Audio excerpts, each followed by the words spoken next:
Assalamualaikum warahmatullahi wabarakatuh. Selamat petang pemirsa TVRI Jawa Barat dimanapun berada.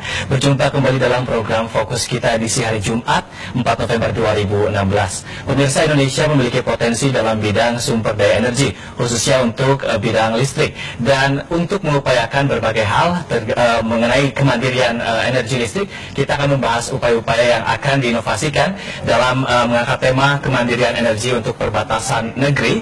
Ini bersama dengan narasumber yang telah hadir di stasiun TVRI Jawa Barat, yaitu ada Kang Diki Zainul Arifin selaku penemu alat bala runa ya. Baik, Assalamualaikum, selamat petang. Waalaikumsalam warahmatullahi wabarakatuh. Sebelum kita membahas alat yang akan diinovasikan begitu, ini seperti apa pandangan Kang Diki sendiri melihat potensi sumber daya listrik khususnya di Indonesia ini, Kang? Sebetulnya pemerataan inilah yang menjadi masalah. Mungkin listrik itu masih bisa kita nikmati di kota-kota besar, Jawa dan Bali lah. Tapi kalau di daerah-daerah yang lebih terpencil, daerah-daerah yang remote, bahkan di sebetulnya Jawa Barat sendiri itu ada daerah-daerah yang masih belum mendapat listrik, itu masih ada. Nah, masalahnya sekarang bagaimana kita mensuplai daerah tersebut yang PLN belum masuk atau listrik itu belum masuk. Nah, kita harus betul-betul memperhatikan daerah yang remote ini. Nah, berarti kita harus punya kemandirian, kemandirian di dalam energi. Nah, energi ini juga harus betul-betul murah. Kalau misalnya mahal ya sama saja, begitu kan. Nah, bagaimana sekarang kita membuat kemandirian energi ini dan betul-betul murah di daerah-daerah yang remote dan daerah-daerah yang listriknya juga masih biarpet itu banyak. Kita punya berbagai macam inovasi dan kita harus berpikir bagaimana menyelesaikan masalah ini. Nah, salah satunya saya membuat ini yang namanya, saya namakan itu bala runa. Bala runa itu berarti energi. Nah, energi itu bukan dari energi-energi yang sekarang menggunakan bahan bakar. Nah, energi ini adalah energi yang menggunakan bahan yang tidak terbakar. Bahan-bahan yang betul-betul dia itu renewable. Jadi contohnya misalnya kita nanam kopi nih, atau kita nanam teh, atau kita nanam jeruk, itu sama dengan kita nanam baterai. Ya, nah sekarang, tapi bagaimana itu caranya dan sebagainya. Nah, makanya ini saya tunjukkan nanti, saya demonstrasikan nanti barang-barangnya seperti apa, bagaimana, dan bagaimana kekuatannya, wattnya juga seperti apa dan bagaimana, karena inilah solusi.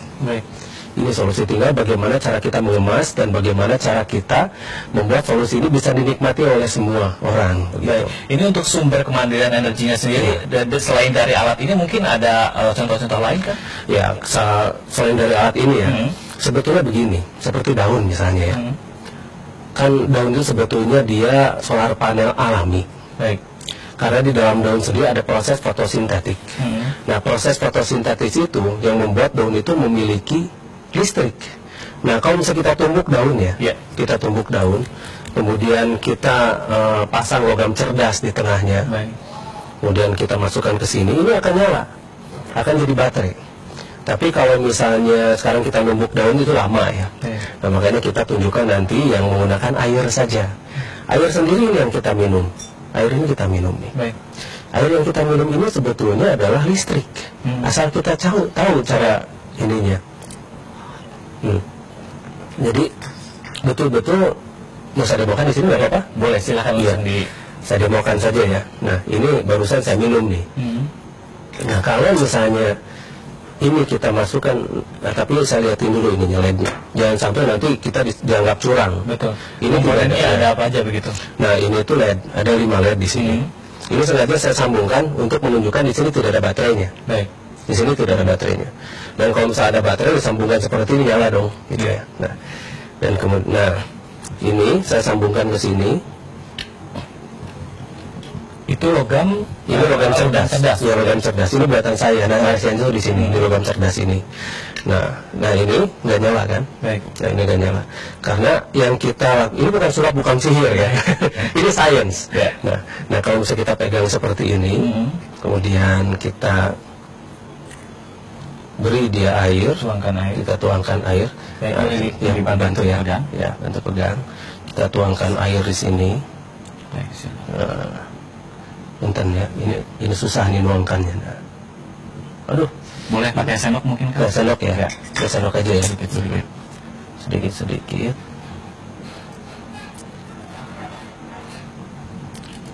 Ini harus cepat juga karena waktu kita sangat sedikit ya.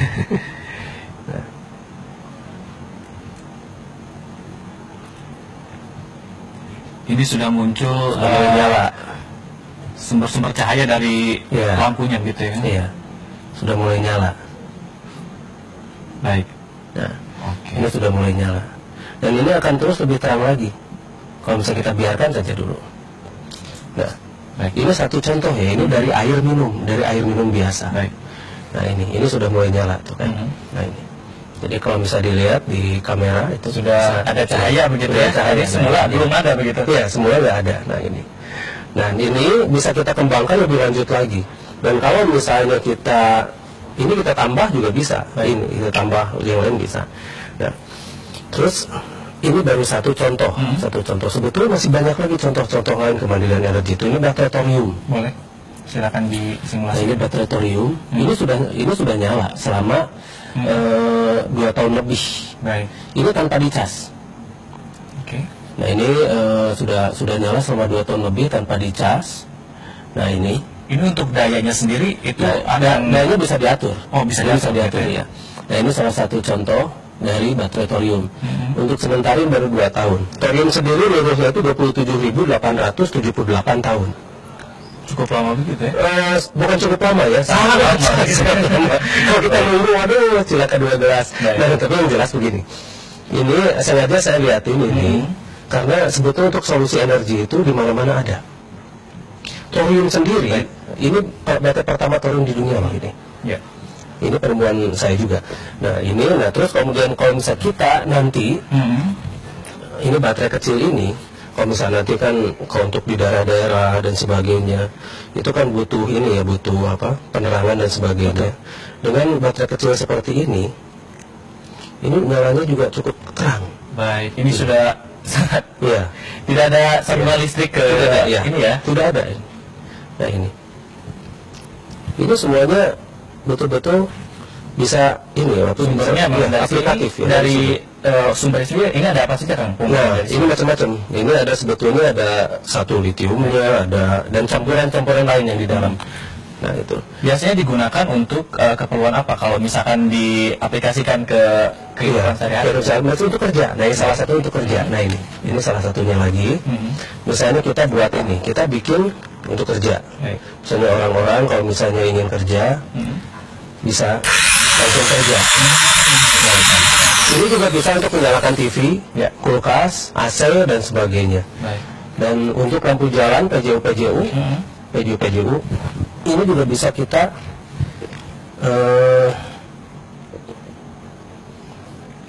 nah ini untuk PJU. Ini PJU ini. Dan kemudian bisa lagi untuk perumahan, untuk rumah-rumah. Ini tidak nyambung ya. Sekali lagi ini nggak nyambung. Ini sengaja saya lihat ini. Ini nggak nyambung.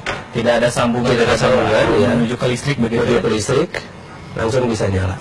Sumber energinya langsung dari sini. Langsung dari sini ya. Nah inilah berguna. Makanya ini yang akan nanti kita kembangkan di perbatasan-perbatasan, di daerah-daerah yang masih remote dan sebagainya. Sampai dengan saat ini upayanya sudah sampai mana Kang untuk distribusinya sendiri untuk alat ini minimal? Sebetulnya alat itu sudah dijual ya. Sudah dijual di pasaran, sudah banyak yang pakai. Termasuk ada satu rumah yang waktu itu saya kerjasama juga dengan Wali Kota Bandung, Pak Ridwan Kamil. Selama 1 tahun tidak ada masalah, dia nyala terus. Oh gitu. Iya. Nah itu yang membiayai juga Pak Wali Kota waktu itu. Jadi itu sudah lama itu jalan terus. Nah tinggal sekarang bagaimana aplikasinya di daerah-daerah remote. Daerah remote ini. Dan memang saya sudah pasang di beberapa tempat di daerah-daerah yang daerah Sentul, Bogor, di mana-mana saya sudah pasang di berbagai macam daerah. Nah untuk daerah-daerah remote ini memang butuh kerjasama dengan pemerintah. Tapi ini ada keterbatasan untuk kekurangannya sendiri nggak sih dari alat-alatnya begitu? Kekurangannya itu di supply-nya saja. Supply-nya karena ini masih custom. Nah karena masih satu-satu saya buat ya, jadi masih mahal begitu. Nah kalau misalnya kita sudah bikin pabrikasi dan ini bisa kita bikin banyak, itu bisa jadi sangat murah. Nah kalau misalnya sudah sangat murah itu dijamin listrik tidak ada masalah. Awalnya sendiri membentuk Balaruna ini dasarnya seperti apa kan tujuannya begitu? Nah, tujuannya adalah membantu masyarakat sebetulnya, membantu masyarakat agar kita bisa bantu dalam segi kemandirian energi. Karena ketika kita menguasai energi, kesananya itu akan memudahkan begitu loh. Mulai dari kerjanya jadi lebih mudah karena ada tenaga, ada energi. Kemudian ininya untuk penerangannya jadi lebih baik, untuk industri itu jadi lebih baik dan sebagainya begitu.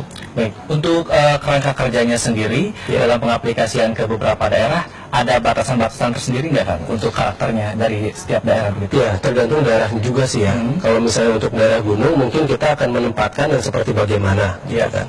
Kemudian untuk daerah yang laut, nah dari laut sendiri itu, air laut sendiri itu adalah listrik. Baik. Kalau misalnya di sini ini kita kasih air laut aja, ini jauh lebih terang, bisa lebih terang. Karena air laut itu mengandung elektrolit. Elektrolit sendiri itu adalah listrik. Kemudian untuk daerah-daerah yang tidak ada air laut, tidak ada pergunungan dan sebagainya, ada air dan sebagainya, kita bisa memodifikasi yang sumber-sumber energi yang baru yang lain begitu. Fleksibel lah kita itu. Tergantung dari kandungan dari komponennya sendiri. Tergantung. Ini menarik, kita akan bahas lebih lanjut lagi, namun setelah kumandang azan maghrib yang berlaku untuk wilayah Bandung dan sekitarnya. Tetap di Fokus Kita.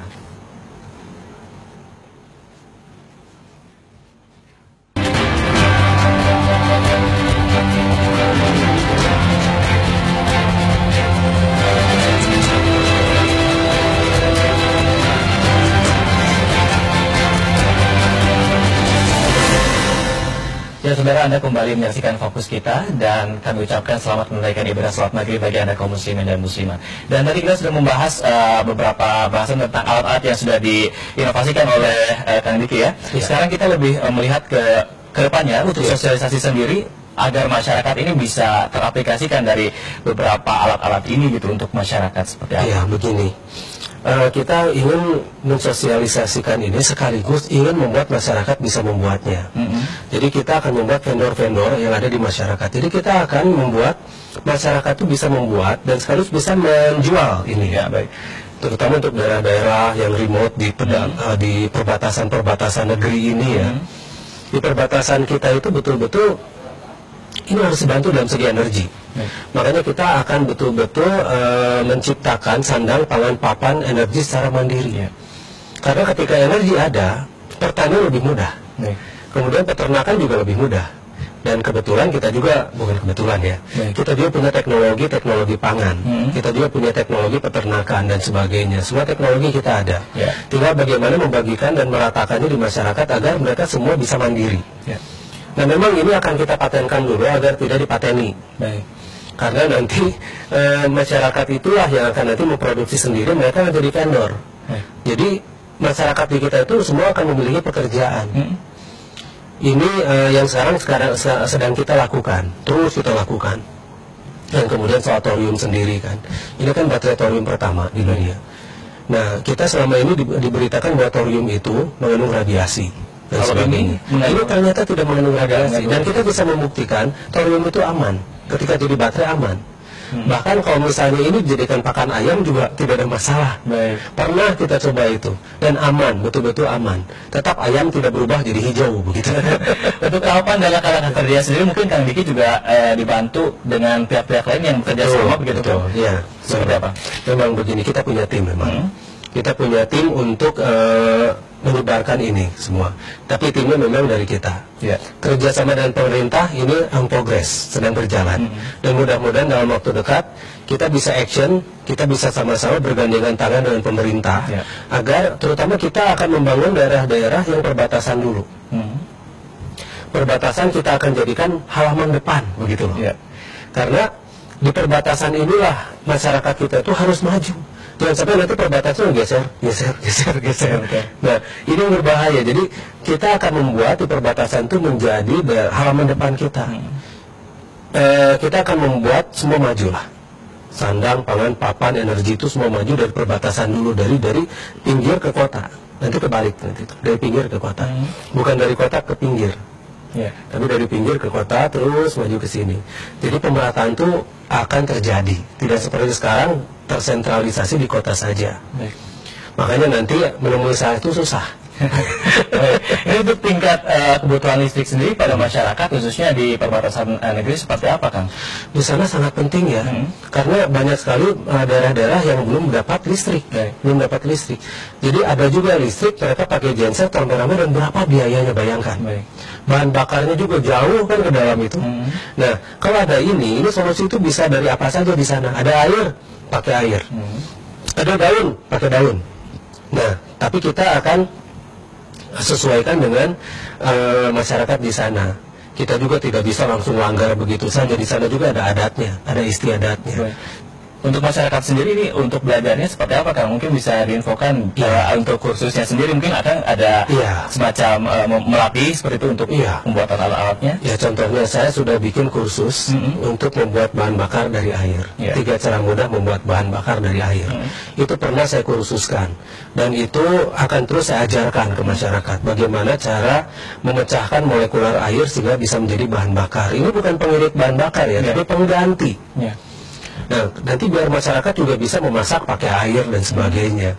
Kalau misal waktunya panjang, bisa saya demokan di sini. Dari beberapa yang sudah dijalankan untuk sosialisasinya sendiri, progres-progres apa yang sudah terlihat, Kang, dari upaya-upaya untuk kemandirian listrik ini, Kang? Beberapa daerah memang sudah menggunakan ini. Beberapa tempat sudah menggunakan ini. Di antaranya ada satu tempat daerah Sentul, Bogor, ada satu rumah yang sudah menggunakan ini. Terus ada satu rumah yang tadi saya ceritakan yang di proyek bersama dengan Wali Kota Bandung, yang satu tempat di Jumberung. Nah, ada satu rumah itu yang menggunakan ini gitu. Itu sebetulnya untuk uji coba tadinya. Tapi kita juga sebetulnya sudah jualan. Ini sudah dijual alat ini tuh sebetulnya. Dan ini murah sebetulnya, di bawah 1 juta juga ada dan bisa gitu. Dan nanti untuk pedagang-pedagang kaki lima, nanti mereka juga ini solusinya. Solusi. Jadi mereka bisa gerobak dorong, itu ada lampunya tuh dari ini bisa gitu loh. Dan ini betul-betul irit. Jadi mereka tidak perlu nyolok kemana-mana lagi gitu loh, tidak perlu nyuri listrik dan sebagainya. Ini untuk optimismenya sendiri, keberlanjutan dari alat-alat ini mungkin diperlukan dari masyarakatnya sendiri. Seperti apa nih karakter-karakter yang harus dibutuhkan dari masyarakat yang harus diketahui begitu? Iya, begini, kita harus tahu juga begini ya, kalau ada masyarakat yang memang mereka ingin tetap ya seperti madu dalam dan sebagainya, mereka mau seperti ini kan, kita tidak bisa memaksakan. Teknologi seperti itu tidak bisa dipaksakan pada daerah-daerah memang mereka sudah menolak kayak gini. Mereka yang mempertahankan ke tradisionalannya dan sebagainya, ya kita juga harus menghormati lah. Tapi kalau daerah-daerah meminta bantuan, nah makanya kita tunggu dulu, ini daerah itu mau tidak, gitu kan? Mau nggak kita bantu? Kalau mau kita bantu, kita bantu. Tapi kalau tidak, ya kita juga menghormati loh, gitu kan? Selain Balaruna sendiri, ini ada beberapa alat lain, mungkin ada berapa yang sudah dirancang oleh Kang? Untuk sementara saya punya 27 penemuan untuk sementara, dan itu akan bertambah terus. Termasuk alat untuk membantu anak-anak autis dan sebagainya, namanya Bionetic Filter. Terus ada juga regenerator kalau misalnya ada luka ya, luka. Nah, kalau misalnya luka itu harusnya 1 minggu sembuh, nanti bisa dalam waktu beberapa jam atau beberapa hari itu bisa jauh lebih cepat sembuhnya. Itu ini mungkin ada juga semacam optimisme ke depan seperti apa untuk bergabung dari masyarakat agar tahu dan ada beberapa target gitu untuk dalam jangka waktu tertentu, kan, seperti apa? Iya, secepatnya. Ini as soon as possible. Ini secepatnya harus bergerak cepat. Ya, karena kebanyakan masyarakat kan sekarang mengikuti yang sudah ada begitu. Nah, itu dia. Itu dia. Kita harus keluar dulu dari mainstream lah. Karena bukan apa-apa. Kalau misalnya kita mengikuti yang mainstream seperti ini, kapan kita mau majunya? Kita harus mendobrak gitu. Kita harus keluar dari itu, dan kita harus betul-betul memajukan dulu semuanya. Karena kalau misalnya kita menunggu ya nggak akan maju begitu loh. Jadi kita yang harus mendobrak kebiasaan-kebiasaan yang selama ini membuat kita menjadi mundur. Nah, sekaranglah waktunya kita bergerak. Sekaranglah waktunya kita action. Sekaranglah kita berbuat karya nyata. Dan sekarang pula kita harus merubah nasib kita. Karena Sang Maha Pencipta itu tidak merubah nasib suatu kaum kalau dia tidak berusaha, begitu kan ya. Makanya kita usaha. Kemudian ini ada beberapa alat yang disajikan di sini. Apakah ada hal-hal serupa dari alat-alat yang lain yang kegunaannya juga sama gitu untuk tujuan kemandirian listrik gitu? Mungkin banyak yang serupa, cuma sumber energinya banyak yang berbeda. Ya, satu contoh ini menggunakan thorium. Satu contoh kita menggunakan akselerator yang lain pakai air dan sebagainya. Satu contoh lagi, misalnya ada yang menggunakan solar panel, tapi solar panel itu efektivitasnya dari 15% sampai 18%. Kita bisa buat solar panel itu menjadi 78 sampai 78%.